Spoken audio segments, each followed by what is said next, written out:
Pemirsa, berikut kita simak wawancara eksklusif bersama Direktur Pengawasan Lembaga Jasa Keuangan atau OJK, Regional 8 Bali dan Nusra Nasirwan Ilyas, dengan topik OJK Jamin BPR tumbuh berkesinambungan. Selamat menyaksikan. Indonesia. Pemirsa Bali TV dimanapun berada, senang sekali saya Yuma Sukmatika menemani Anda pada edisi wawancara eksklusif kali ini dengan mengulas topik sangat hangat dan tentunya menarik, yakni branding BPR atau Bank Perkreditan Rakyat melalui peringatan Hari BPR BPRS Nasional. Untuk mengulas lebih lanjut topik ini, pemirsa sudah hadir bersama saya narasumber yang luar biasa, yakni Bapak Nasirwan Ilyas, selaku Direktur Pengawasan Lembaga Jasa Keuangan OJK Regional 8 Bali dan Nusa Tenggara. Swastiastu Pak Nasirwan. Swastiastu Perbisa Pak Agung Yumas. Baik. Pak, kita langsung kepada topik inti dari pembicaraan hari ini. Sebenarnya apa manfaat yang didapatkan dari BPR, begitu juga masyarakat terkait dengan fungsi pengawasan yang dilakukan oleh OJK terhadap BPR itu? Pertama saya ingin jelaskan sedikit terkait dengan fungsi dan peran OJK. Jadi OJK itu dibentuk tahun 2011 berdasarkan Undang-Undang Nomor 21 tahun 2011 tentang Otoritas Jasa Keuangan.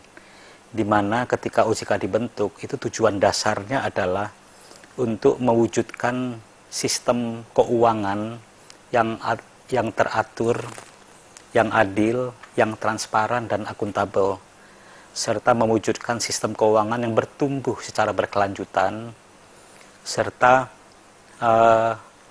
meningkatkan upaya-upaya untuk perlindungan konsumen, sektor jasa keuangan. Jadi ada 3 hal pokok yang menjadi tujuan dari OJK. Nah, OJK itu mengatur dan mengawasi seluruh sektor jasa keuangan. Jadi mulai dari bank, dalam hal ini ada bank umum, BPR, dan industri jasa keuangan non-bank maupun industri yang bergerak dalam bidang usaha pasar modal.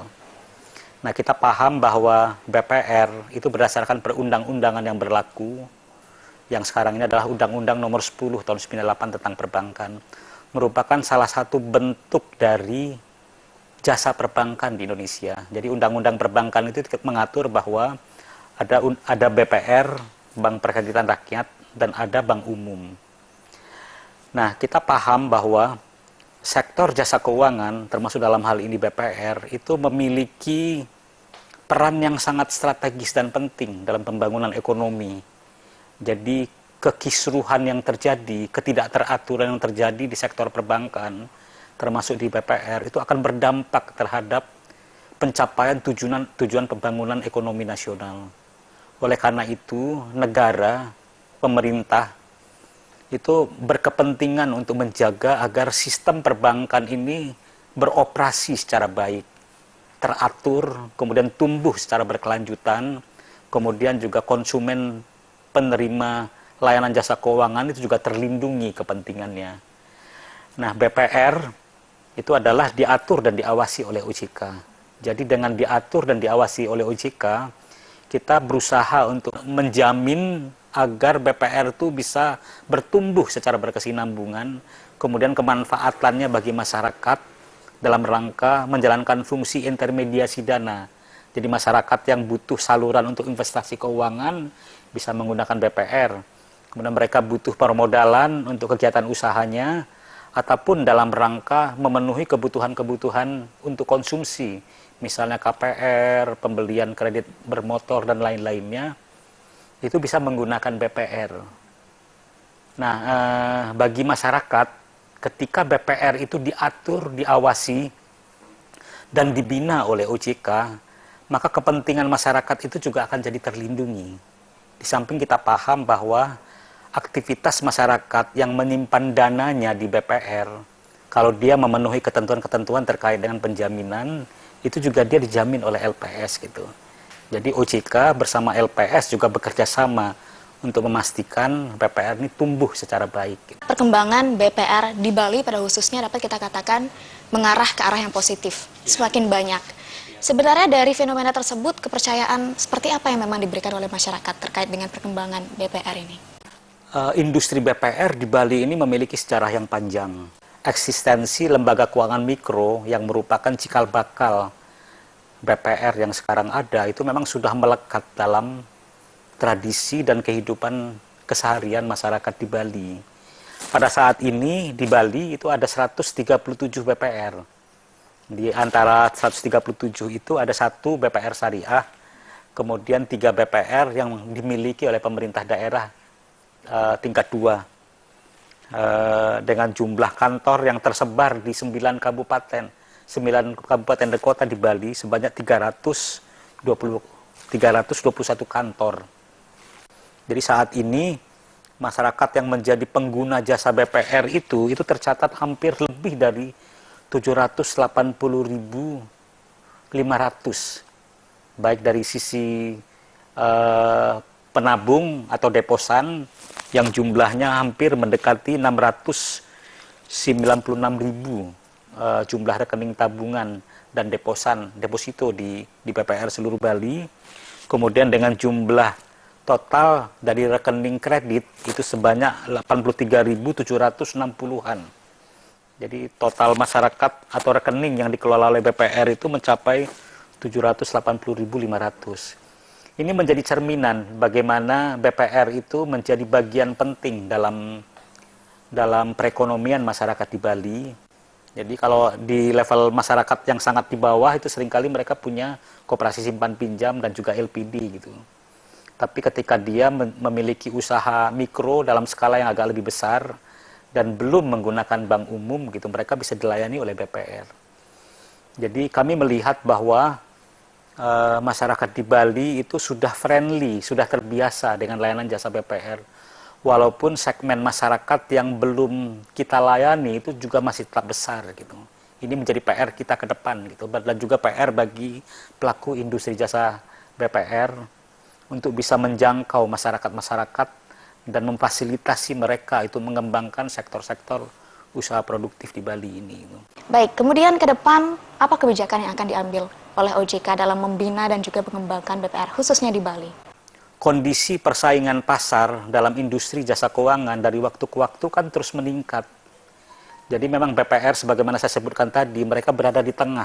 Di atas kan ada bank umum dengan skala yang relatif besar, dengan kekuatan permodalan dan kemampuan menyalurkan kredit juga relatif besar gitu. Kemudian di lapis bawah itu sekarang ada koperasi simpan pinjam, ada LPD, dan sekarang juga bertumbuh apa yang kita sebut sebagai usaha financial technology atau fintech, pinjam meminjam antar orang yang difasilitasi dan kemajuan IT, yang itu juga menjadi kompetitor pesaing bagi BPR. Nah, saya ingin menekankan bahwa BPR ini perlu ke depan untuk memperkuat permodalannya. Makanya OJK selalu terus menghimbau kepada pemegang saham dan pihak-pihak yang menjadi pengelola BPR untuk terus meningkatkan kemampuan permodalannya. Karena dalam industri jasa keuangan, size is matter. Jadi kekuatan keuangan itu penting bagi mereka gitu. Jadi itu yang pertama. Yang kedua adalah OJK sangat mendorong agar BPR itu meningkatkan kualitas layanan. Karena yang namanya jasa keuangan itu adalah services. Services itu sangat diukur dengan bagaimana kualitasnya dirasakan lebih nyaman bagi pengguna jasa keuangan. Nah, kualitas layanan itu sangat dipengaruhi oleh kualitas SDM. Kualitas SDM, kehandalan SDM-nya, termasuk juga investasi pada teknologi-teknologi baru gitu untuk membuat mereka lebih mudah melayani nasabah. Nah, kita juga dari dari sisi nasabahnya, OJK bekerjasama juga dengan Perbarindo, itu juga menjalankan upaya-upaya edukasi keuangan kepada masyarakat, agar masyarakat lebih melek keuangan, ngerti hak dan kewajibannya, interaksi antara masyarakat yang membutuhkan permodalan usaha dengan BPR ini semakin bertumbuh, snowballing ya, semakin besar gitu. Kita berharap demikian ke depan. Baik. 21 Mei mendatang akan ada peringatan Hari BPR-BPRS Nasional. Harapan OJK sendiri terkait peringatan itu seperti apa? Iya, tingkat inklusi keuangan atau ketercakupan keuangan masyarakat itu relatif masih rendah di Indonesia. Artinya PR kita, pekerjaan baik OJK maupun pelaku BPR ini masih sangat banyak gitu. Untuk membuat masyarakat menjadi lebih mudah mengakses layanan jasa BPR. Hal-hal yang seperti ini memang perlu dilakukan dengan langkah-langkah membangun awareness atau kesadaran masyarakat bahwa ada BPR loh yang berada di sekitar Anda. Kemudian juga BPR-nya sendiri terus berupaya untuk meningkatkan kualitasnya. Nah, oleh karena itu, Hari BPR nasional yang ini adalah yang pertama ya tahun 2017 yang nanti akan setiap tahun dilaksanakan oleh Perbarindo dengan seluruh stakeholders BPR. Itu kita harapkan jadi momentum untuk masyarakat itu menjadi lebih kenal BPR, pelaku usaha mikro itu juga menjadi lebih kenal BPR. Sementara BPR, pelaku industri BPR-nya sendiri memanfaatkan momen itu untuk meningkatkan kualitas pengelolaan BPR-nya. Nah, kami juga menghimbau kepada masyarakat, terutama golongan UMKM, untuk menghindari memperoleh layanan jasa keuangan dari sektor-sektor usaha yang tidak resmi. Karena sekarang itu kecenderungan investasi bodong maupun layanan keuangan yang tidak resmi itu bertumbuh di mana-mana, itu dikhawatirkan akan menimbulkan permasalahan di kemudian hari bagi masyarakat.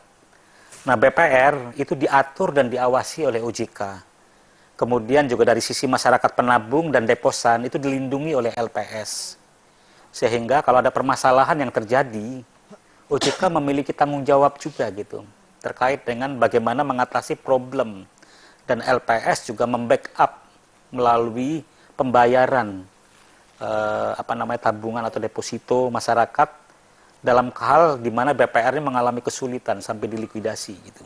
Kita mengucapkan selamat juga kepada seluruh pelaku industri BPR terhadap Hari BPR Nasional ini. Semoga BPR semakin maju, terutama di Bali. Baiklah pemirsa, demikian wawancara eksklusif kami.